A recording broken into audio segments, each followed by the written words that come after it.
In this Tuesday tip, I'm going to show you a nifty little module which will take your code from this to this, and it will happen automatically each time you hit save. When working on a project with multiple other people, each individual will have their own preferred coding style.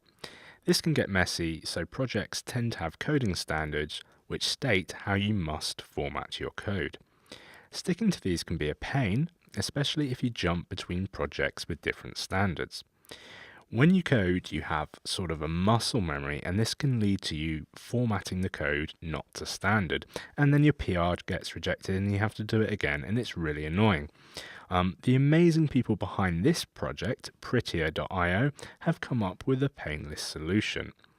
Prettier is an npm module which will rewrite your code based on a set of configurable rules. The best part is that it can be set to run automatically when you save your code. So if you make a formatting error, you save and boom, it's corrected.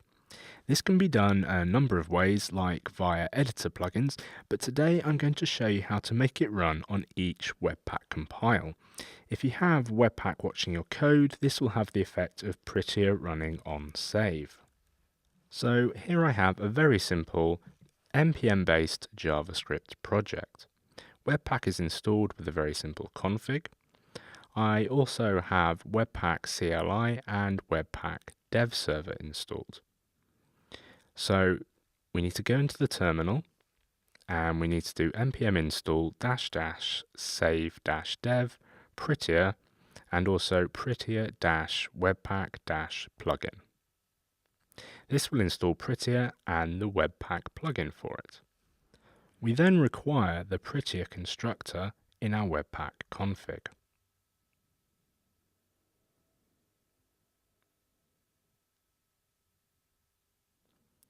Next, we add plugins as an array to the config object, and we're going to add a new instance of Prettier to the array. The new is important. We're constructing a new instance. It's not just a function call.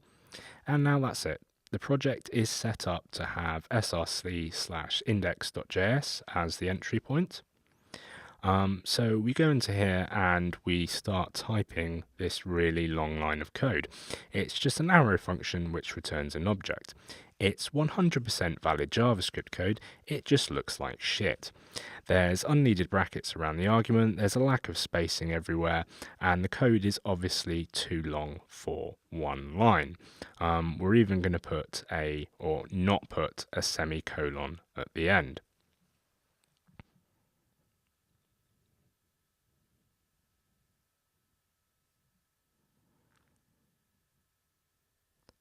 So it looks like terrible at the moment, but then we're going to hit save and boom. See what it's done? It's added the semicolon, it's put all the properties on their own line, it's put all the spacing we need in, it's got rid of unnecessary brackets, it's just made the code prettier, as it were. One important point to note is that this will not fix broken code. If it could actually fix errors, I may be a little bit worried as a coder that I will be soon getting replaced by an npm module which can write all the code for me. For now I'm safe, as this purely fixes stylistic issues. The formatting rules are configurable, and it can even integrate with ESLint so that it matches your rules set up in there. See prettier.io for more config details. I have new videos going out regular as clockwork every Monday, Tuesday and Wednesday at 9 AM Eastern Time. Click that subscribe button now and don't miss them.